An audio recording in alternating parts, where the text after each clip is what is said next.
Market లో invest చేసి మీ డబ్బులు డబుల్ చేసుకోవాలనుకుంటున్నారా? విజయవాడలో జరిగే సుందరరామిరెడ్డి గారి లైవ్ సెమినార్ కి అటెండ్ అవ్వండి.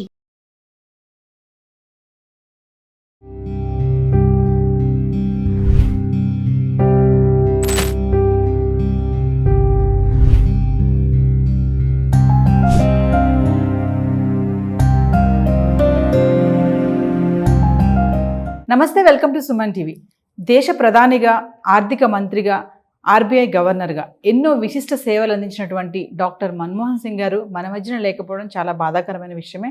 మరి ఒక్కసారి ఆయన గుర్తు చేసుకుంటూ ఆయన అందించినటువంటి సేవల గురించి మాట్లాడుకుందాం. మరి దీని మీద మరింత సమాచారం అందించడానికి మనతో పాటు ఉన్నారు బిజినెస్ అనలిస్ట్ నంది రామేశ్వరరావు గారు. సార్తో మాట్లాడదాం.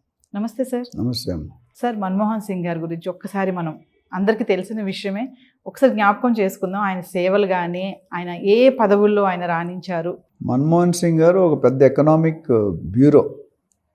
ఆయన గురించి చెప్పడానికి మనం చాలా చిన్న వ్యక్తి.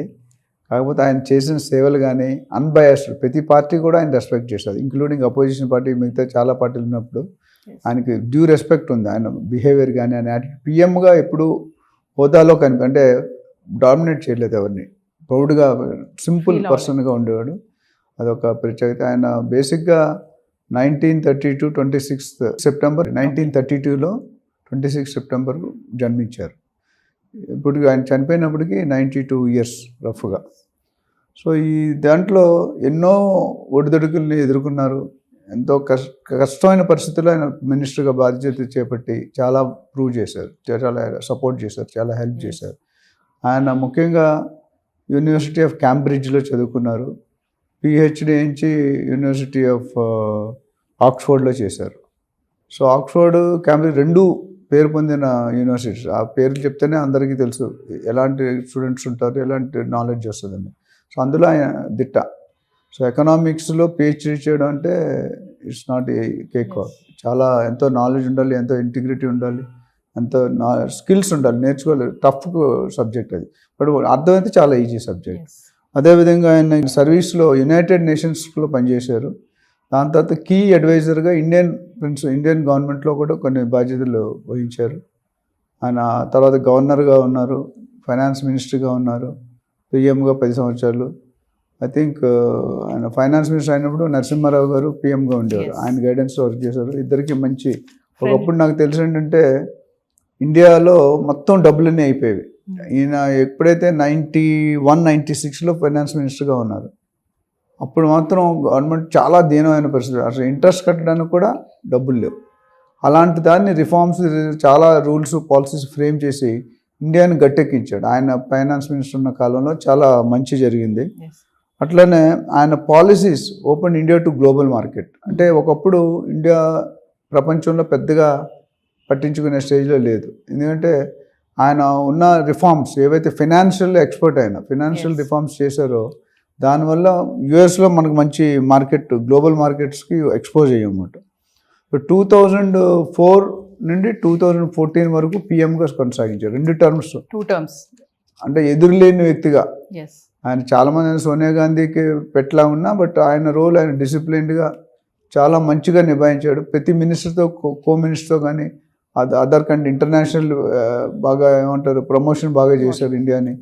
అండ్ ఆయన behaviour, attitude simple, very honest, అంటే స్ట్రైట్ ఫార్వర్డ్ ఉంటాడు. చాలా కూల్ పర్సన్. ఎప్పుడు చూసినా ఎవరిని తిట్టడం చాలా తక్కువ. నేను ఎప్పుడు వినలేదు. Very cool person, calm mentality, but highly knowledgeable.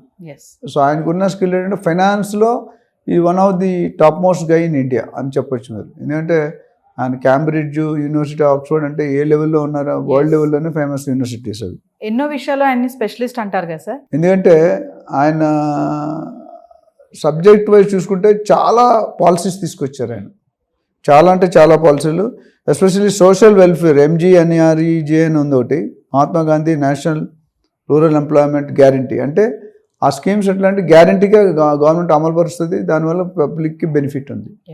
So అది ఒక అలా చాలా న్యూక్లియర్గా బిహేవ్ చేశారు ఆయన. దాని తర్వాత మీరు చూసుకుంటే గ్లోబల్ రికగ్నిషన్ ఆయనకి. టైమ్ మ్యాగజైన్ అనేది 100 టాప్ ఇన్ఫ్లుయెన్షియల్ పీపుల్ వరల్డ్లో 2 సార్లు ఎన్నుకున్నారని, 2005లో 2010లో. సో రైట్ టు యాక్ట్ అనేది కూడా ఆయన కంట్రిబ్యూట్ చేశారు. రైట్ టు యాక్ట్ అనేది ఒక యాక్ట్ ఉంది, దాన్ని కూడా కంట్రిబ్యూట్ చేశారు. అంటే ఆయన గురించి ఎన్ని చెప్పుకున్నా తక్కువే. ఎందుకంటే 10 సంవత్సరాలు పీఎంగా ఎదురులేని పీఎంగా అనొచ్చు. ఆయన చెప్తే ఈవెన్ అపోజిషన్ గారు మిగతా పార్టీలు ఏవైతే యునైటెడ్ ప్రోగ్రెస్ లేకుంటే యూపీఏ గవర్నమెంట్ ఉండేవో అందరూ కూడా ఈయన మాటకి కట్టుబడి ఉండేవారు. ఏదైనా బిల్లు పాస్ అవుతుంది ఇప్పుడులా మైకిల్ ఇసుకోవడం అన్నీ చూసాం. అప్పుడు ఆయన చాలా సింపుల్గా, కామ్గా, కూల్గా మన గోల్ ఏంటి, ఎవరిని తిట్టుకున్నా నా పని నేను చేసుకుపోతా. పిఎం సీఎం అన్న తర్వాత డెఫినెట్గా కాంట్రవర్సీస్ ఉంటాయి, తిడతారు, కొంతమంది పొగిడే బ్యాచ్ వేరే ఉంటుంది, తిట్టే బ్యాచ్ వేరే ఉంటుంది. అట్లనే పర్సనాలిటీ విషయంలో మాట్లాడుకోవాలి. పర్సనాలిటీలో simple man, be simple be sample అనేదానికి ఆయన అడావిడి ఆరాటం ఉండదు, సింపుల్గా ఉంటాడు. హానెస్టీ కానీ, ట్రాన్స్పరెన్సీ కానీ, ఇంటిగ్రిటీ కానీ. అంటే ఆ విధంగా చూసుకుంటే ఆయన పెద్దగా ఆస్తులు కూడగట్టడలేదు తెలియదు కానీ బట్ మార్కెట్లో అయితే మంచి పేరు ఉంది. And he is the first Sikh person to become a PM.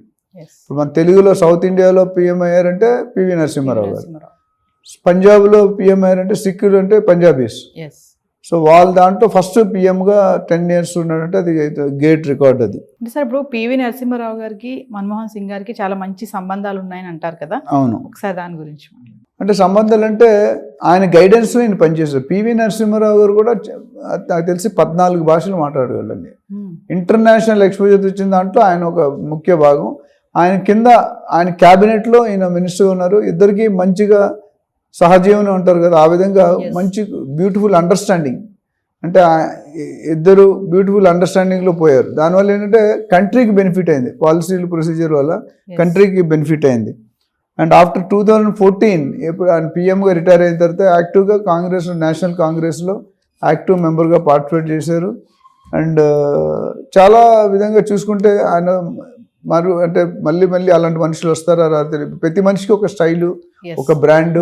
PV Narasimha Rao గారు కూడా ఆయన ఎన్నో ఎకరాల భూమి దానం చేశారు మీరు వాళ్ళు నేటివ్ ప్లేస్లో. అండ్ ఆయన కూడా చాలా రిఫార్మ్స్ తీసుకొచ్చారు. ఇంటర్నేషనల్ ఎక్స్పోజర్ మనకి ఒకప్పుడు గవర్నమెంట్ మొత్తం కోల్పోయింది. ఆ గవర్నమెంట్ వీళ్ళు వెళ్ళినప్పుడు ఎట్లా ఉందంటే వర్స్ట్ స్టేజ్లో ఉంది. దాన్ని వీళ్ళు పిఎంగా ఫైనాన్స్ మినిస్టర్గా చేసి ఎంతో అభివృద్ధి చెందించి ఇంటర్నేషనల్ లెవెల్లో భారతదేశానికి గుర్తింపు, యుఎస్ రిలేషన్ కానీ. ఏంటంటే యూఎస్తో పెట్టుకుంటే అందరితో పెట్టుకున్నట్టు, యూఎస్తో మంచిగా పెట్టుకుంటే మంచిగా అవుతుంది, చెడు పెట్టుకుంటే ఈరోజు చూస్తున్నాం.